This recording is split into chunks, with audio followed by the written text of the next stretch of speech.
आज से हजारों साल पहले बजरंगबली हिमालय से संजीवनी खोजकर लंका ले गए थे, जहां लक्ष्मण जी की जान बची थी। आपको लगता होगा कि वो संजीवनी अब नहीं मिल सकती, लेकिन आज मैं आपके सामने बहुत बड़ा राज खोलने जा रही हूँ। संजीवनी आपके घर के पास मौजूद है। आज आपको जड़ी बूटी से जुड़े एक से बढ़कर एक उपाय बताऊंगी।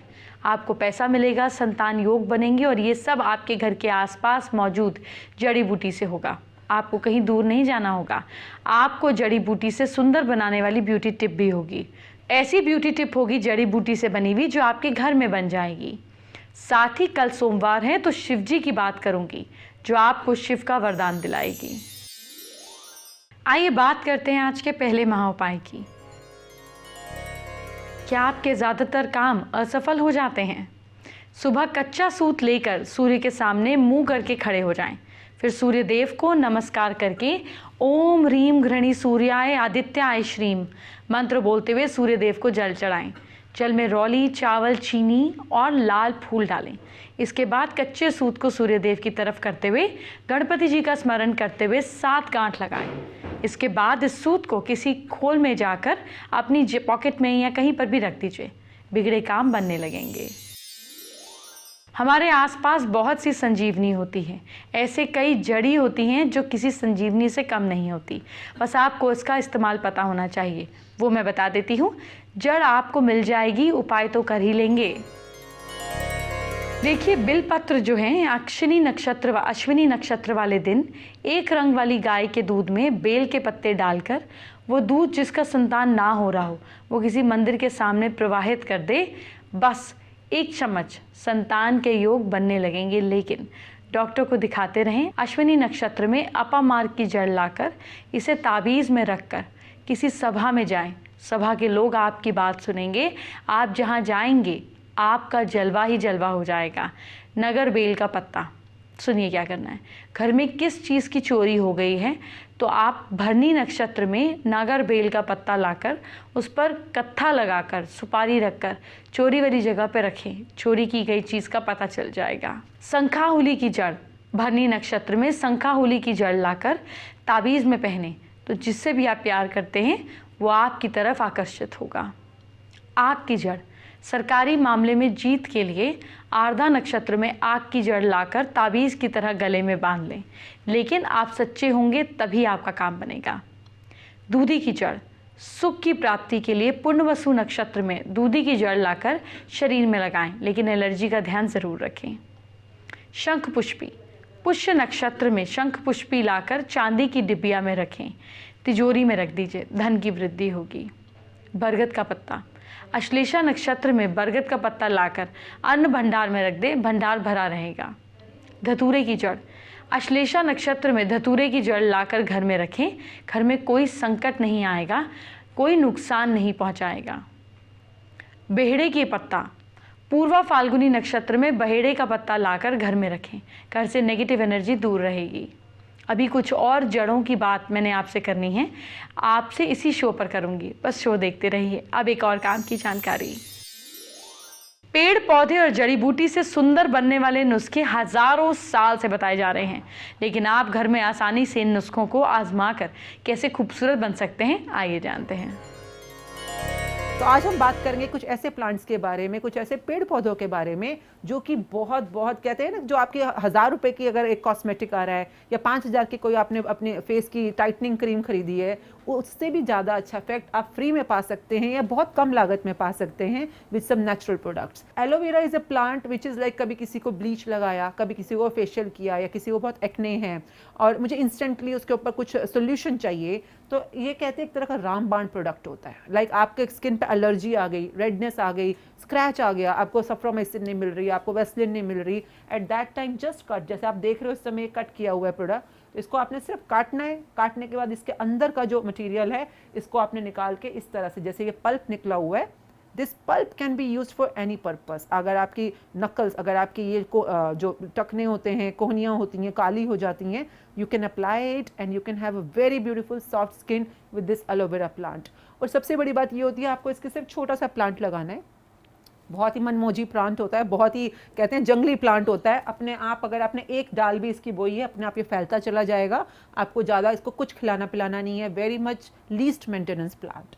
इसके अलावा अगर आप बात कर रहे हैं घर पे कौन से हम पौधे उगा सकते हैं, पुदीने के प्लांट को थोड़ा सा भी लगा दें गमले के अंदर, और जो आप बॉटल जिसमें आप पानी पीते हैं उसमें हर रोज सुबह सिर्फ 5 से 10 पत्तियां फ्रेश पुदीने की डाल के उसमें छोड़ दें, तो आपको लगेगा कि जितने भी बॉडी के अंदर आपके टॉक्सिन्स जो जमा हो रहे हैं, या आप ऑयली खाना खाते हैं, पिज़्ज़ाज, बर्गर, समोसे, छोले भटूरे, जितना भी आप ऑयली स्टफ़ खाते हैं, अगर आप मिंट पानी पिए, आप रूटीन में पानी नॉर्मल ना पी के सिर्फ मिंट फ्लेवर्ड पानी पिए, वो सारे जो अंदर के टॉक्सिन्स हैं वो फ्लश आउट होना शुरू हो जाते हैं। फैट जमता नहीं है। और आप नोट कीजिएगा, अगर आप 1 महीना मिंट पानी पिए, आपका वजन अपने आप 2 किलो कम हो जाता है। लेकिन अगर आपकी स्किन के ऊपर बहुत ज़्यादा ऑयल निकलता है, एक्ने प्रॉब्लम है, आप मिंट को क्रश कीजिए और फेस पे पैक की तरह लगाइए। You will feel so fresh. अगर आपको बैड ब्रेथ की प्रॉब्लम है, जैसे कई बार होता है मुंह में से बदबू आती है, या आपको लगता है कि ताज़ापन नहीं रहता मुंह में, तो मिंट की अगर आप पत्तियां रेगुलरली चबाते रहते हैं तो सांसें अंदर से ही फ्रेश होती हैं। आपकी सांसों के अंदर से बदबू आना धीरे धीरे कम हो जाता है। Mint is good for that reason. एक और बहुत अच्छी इसकी खासियत होती है उन लोगों के लिए जिनको पसीना बहुत आता है। अभी गर्मियों का मौसम है, मानसून का मौसम है, अंडर आर्म्स में पसीना आता है, बदबू आती है और बॉडी ओडर आता है। मिंट की पत्तियों को लीजिए, सिर्फ आपने पत्तियां लेनी है। जैसे मिंट की पत्तियां ली, इसको थोड़ा सा हाथ से क्रश करना है आपको, हल्का सा हाथ से क्रश कीजिए, और नहाने के बाद अपनी जो बगल में या अपने अंडर आर्म्स में इसको थोड़ा रब कर दीजिए, and then clean it up. It will take away all the extra sebum, all the extra oil, all the extra sweat that's being produced, और वहाँ के रोम छिद्रों को वो बंद कर देता है, जिससे कि बॉडी ऑर्डर आना काफ़ी हद तक कंट्रोल हो जाता है। तो फ्री में घर में आप उगा सकते हैं और इतना बेनिफिट इससे उठा सकते हैं। आइए अब हम बात करेंगे आज के दूसरे महा उपाय की। क्या कंसीविंग ही नहीं हो पा रहा है? ट्यूसडे के दिन कुम्हार के घर जाएं और उससे प्रार्थना करके मिट्टी वाले बर्तन का डोरा ले आएं जिससे वो काटते हैं। उस ग्लास में जल भरकर उसे ग्लास में जल भर के डाल दें। कुछ समय बाद डोरे को निकाल लें और वो किसी मंदिर के सामने चढ़ा दें। ये सिर्फ मंगलवार को ही करना है। कंसीविंग की स्थिति बनते ही इस डोरे को हनुमान जी के चरणों में रख दें, लेकिन डॉक्टर को दिखाते रहें, साथ में ये उपाय कर सकते हैं। अब आपको कुछ और जड़ों के बारे में बताती हूँ जो संजीवनी का काम करती हैं, मैजिक करती हैं। आइए जानते हैं। नींबू की जड़। उत्तरा फाल्गुनी नक्षत्र में नींबू की जड़ लाकर इसे गाय के दूध में मिलाकर किसी मंदिर के सामने बस 1 चम्मच प्रवाहित कर दें।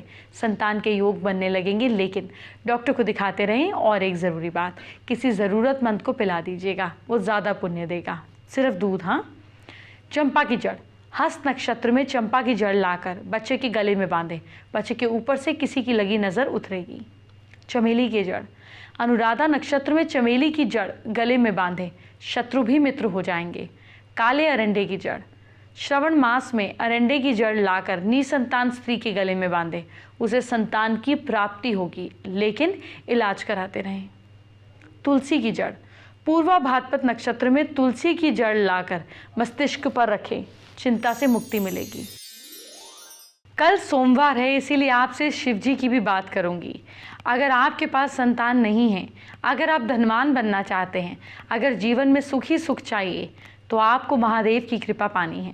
भोले भंडारी की कृपा आपको कैसे मिलेगी वो बताने जा रही हूँ। विद्या और ज्ञान की प्राप्ति के लिए भगवान शिव की उपदेश देने वाली मूर्ति का पूजन करें। खास करके स्टूडेंट्स को करना है। मन भावन जीवन साथी पाने और सुखी दाम्पत्य जीवन के लिए भगवान शिव की अर्धनारेश्वर मूर्ति का पूजन करें। सुखी जीवन की इच्छा करने वाले माता पार्वती सहित नृत्य करते हुए हजारों भुजाओं वाले भगवान शिव की मूर्ति का पूजन करें। संतान ही दंपत्ति माता पार्वती जी और शिव भगवान की बैल पर बैठी हुई मूर्ति का पूजन करें। जल्दी ही आपको आंगन में किलकारियां गूंजने की आवाज़ सुनाई देगी, लेकिन डॉक्टर को दिखाते रहें। शोहरत पाने की चाह रखने वाले लोगों को नंदी और माता पार्वती के साथ सभी गणों से घिरे हुए भगवान शिव की मूर्ति का पूजन करना चाहिए या फोटो का।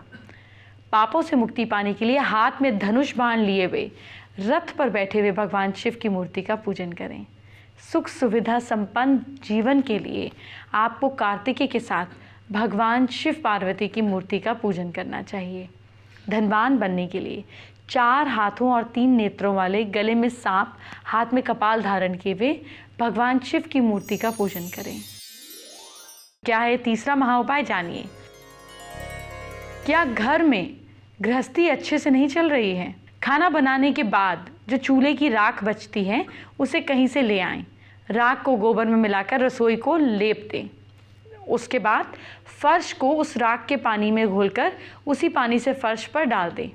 घर गृहस्थी का छोटा मोटा सामान, ग्लास, कटोरी, चम्मच वगैरह हमेशा बने रहेंगे।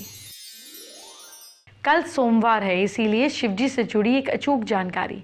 वैसे तो आपको बस सच्चे मन से मांगना चाहिए, शिवजी आपके दुख दूर करेंगे, लेकिन फिर भी महादेव का वास्तु कनेक्शन जिसे आपको बताना बेहद ज़रूरी है, जान लीजिए। आपके घर में कुछ मूर्तियाँ नहीं होनी चाहिए। हर मूर्ति की जगह घर नहीं होती, कुछ मूर्तियाँ दूसरी जगहों पर भी रखी जाती हैं। आज आपको ऐसी ही कुछ मूर्तियों के बारे में बताने जा रही हूँ। मान्यता ये है कि भगवान भैरव की मूर्ति घर में नहीं रखनी चाहिए। वैसे तो भैरव भगवान शिव का ही एक रूप है, लेकिन ये तामसिक देवता हैं और तंत्र मंत्र द्वारा इनकी साधना की जाती है, इसीलिए इनकी मंदिर में पूजा करें, लेकिन घर में रखने से बचें। भगवान शिव का एक रूप है नटराज। वास्तुशास्त्र के अनुसार नटराज रूप वाली भगवान शिव की प्रतिमा घर में नहीं होनी चाहिए। इसका कारण ये है कि नटराज रूप में शिव तांडव करते हैं, इसीलिए इन्हें घर में ना लाएं। नटराज की मूर्ति को घर में आपको लगी हुई मिल जाती है, लेकिन इससे बचना चाहिए। ग्रह शांति के लिए शनि की पूजा अर्चना तो की जाती है, लेकिन वास्तुशास्त्र के अनुसार शनि की मूर्ति घर में नहीं लानी चाहिए। राहु केतु की पूजा की सलाह तो दी जाती है, लेकिन इनकी मूर्ति को घर में लाना वास्तुशास्त्र में शुभ नहीं माना जाता। वास्तुशास्त्र के अनुसार घर में मंदिर में भगवान की सिर्फ सौम्य रूप वाली मूर्तियां होनी चाहिए। ऐसे में माँ दुर्गा के कालरात्रि स्वरूप वाली मूर्ति भी घर में नहीं रखनी चाहिए। लेकिन ये मान्यता का एक पक्ष है। अगर इनको कोई घर में रखना चाहता है तो फिर घर के पास के पुरोहित से सलाह कर ले। कोई भी भगवान किसी भी भक्त का कभी भी नुकसान नहीं करते हैं। अब बात करते हैं आज की स्पेशल एस्ट्रो टिप। शिवलिंग पर अगर आप थोड़ा सा शहद रोज़ लगाएंगे तो इससे आपका शुक्र मजबूत होगा। आप गाय का घी भी हल्का सा मलेंगे तो इससे भी आपको लग्जरीज और सुख सुविधाएं जीवन में मिलने लगेगी। आपको शिवजी की पूजा करते समय 7 चीज़ें नहीं चढ़ानी हैं। आप गलती से भी गलती ना कीजिए, इसलिए मैं आपको पहले से ही जानकारी दे देती हूँ। ध्यान से सुनिए कौन सी है वो 7 चीज़ें। हिंदू धर्म में शंख को बहुत पवित्र माना जाता है और पूजा के लगभग सभी कामों में शंख का प्रयोग होता है, लेकिन शिवलिंग पर शंख से जल नहीं चढ़ाना चाहिए। ऐसा करना मना किया गया है। तुलसी भी बेहद पवित्र मानी जाती है और सभी पूजा में इनका प्रयोग होता है, लेकिन तुलसी को भगवान शिव पर चढ़ाना मना है। ऐसे बहुत से लोग हैं जिन्हें इस बात की जानकारी नहीं है और वो भोलेनाथ की पूजा में तुलसी का इस्तेमाल करते हैं, जिस वजह से इनकी पूजा पूरी नहीं होती। ऐसे कई धार्मिक काम हैं जिसे हल्दी के बिना पूर्ण नहीं माना जाता, लेकिन भगवान शिव को हल्दी अर्पित नहीं की जाती। ऐसा इसलिए क्योंकि हल्दी स्त्री के श्रृंगार में इस्तेमाल होती है, इसीलिए इसे शिवलिंग पर नहीं चढ़ाया जाता। भोलेनाथ को लाल रंग के फूल नहीं चढ़ाए जाते, साथ ही केतकी और केवड़े के फूल चढ़ाने से भी मना है। भगवान शिव को सफ़ेद रंग के फूल चढ़ाने चाहिए, इससे वो जल्दी प्रसन्न होते हैं। भगवान भोलेनाथ पर हमेशा पीतल, कांसे या अष्टधातु के बर्तन के लोटे से जल चढ़ाना चाहिए, लोहे या स्टील के बर्तन से नहीं। शिवजी की पूजा में नारियल का इस्तेमाल तो हो सकता है, लेकिन शिवलिंग पर नारियल का पानी नहीं चढ़ाना चाहिए। ऐसा इसलिए क्योंकि शिवलिंग पर चढ़ाई जाने वाली सारी चीज़ें निर्मल होनी चाहिए, यानी कि जिसका सेवन ना किया जा सके। सिंदूर या कुमकुम महिलाएं अपने पति की लंबी उम्र पर इसके लिए इस्तेमाल करती हैं, यूज़ करती हैं। भगवान शिव विध्वंसक के रूप में भी जाने जाते हैं, इसीलिए शिवलिंग पर सिंदूर या कुमकुम नहीं चढ़ाया जाता है, बल्कि चंदन से इनकी पूजा की जाती है। आइए बात करते हैं आज के चौथे महाउपाय की। क्या आपको अपनी इच्छा ना होते हुए भी कोई काम करना पड़ रहा है, दिल नहीं है, तो आप कपूर और एक फूल वाली लौंग के साथ, जो फूल बना होता है उस लौंग को साथ में लेकर जलाकर 2-3 दिन थोड़ी थोड़ी राख को टंग पे लगा लीजिए। आपकी ना इच्छा हो तो आपका कोई काम भी आपको ज़बरदस्ती करना नहीं पड़ेगा, लेकिन अगर कोई और बात है तो पुलिस की मदद ज़रूर लें। एंटरटेनमेंट की बात बाद में, ज़रा आपके कल को अच्छा करते हैं। क्या करना है आपको अपनी राशि के हिसाब से मुझसे जानिए। सबसे पहले मेष राशि की बात। मेष राशि के लोग गणपति जी की पूजा जरूर करें। भाग्य साथ दे रहा है आपका 55%। वृश्चिक राशि के लोग अपने इष्ट देव को याद करें। लक साथ दे रहा है आपका 59%। मिथुन राशि के लोग सूर्य देव को जल चढ़ाएं। भाग्य साथ दे रहा है आपका 62%। कर्क राशि के लोग जौ को दूध से धोकर बहते पानी में डालिए। लक साथ दे रहा है आपका 65%। सिंह राशि के लोग गुड़ खाकर घर से निकले। भाग्य साथ दे रहा है आपका 67%। कन्या राशि के लोग हनुमान जी की आरती करें। लक साथ दे रहा है आपका 71%। तुला राशि के लोग आप शिव जी का नाम ले सब काम बनेंगे। भाग्य साथ दे रहा है आपका 74%। वृश्चिक राशि वाले लोग भोजन में से गाय को कुछ भाग निकाल के दें। लक साथ दे रहा है आपका 69%। धनु राशि के लोग जरूरतमंद लोगों की सेवा कीजिए आप। किस्मत साथ दे रही है आपका 79%। मकर राशि के लोग लाल धागा गले में पहने। किस्मत साथ दे रही है आपका 66%।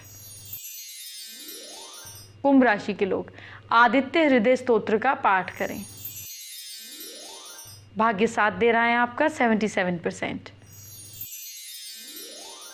मीन राशि के लोग मीठे भोजन का दान करें। किस्मत साथ दे रही है आपका 81%। फेसबुक पर रामेश्वरी साहू ने हमारे साथ अपनी समस्या शेयर की है। देखिए, रामेश्वरी और उनके हस्बैंड के बीच में बहुत टेंशन चल रहा है और उनकी मैरिज जो है ये टूटने के कगार पर है, जिसको वो दुखी हैं और लेकर उपाय जानना चाहती हैं। अपने हस्बैंड और अपने नाम का लाल मौली हर मंडे के दिन निकालें, अपने हस्बैंड के और अपने बेड के साथ में रख दें। अगले दिन शिवजी और पार्वती जी पे 7 बार घुमाकर 7 गांठें बांधकर छोड़ दें और अपने और हस्बैंड के लंबे रिश्ते की प्रार्थना करें। ईश्वर कोई ना कोई रास्ता निकालेंगे। शो के अंत में बात करेंगे आज के 5वें और आखिरी महा उपाय की।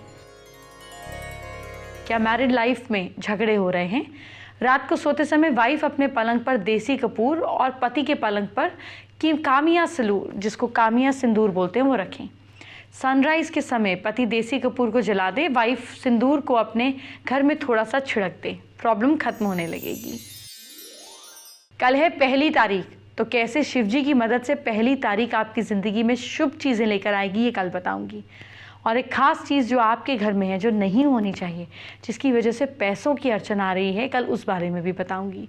तो कल का शो ज़रूर देखें। अब मुझे इजाज़त दें। बाय बाय, टेक केयर, जय महादेव।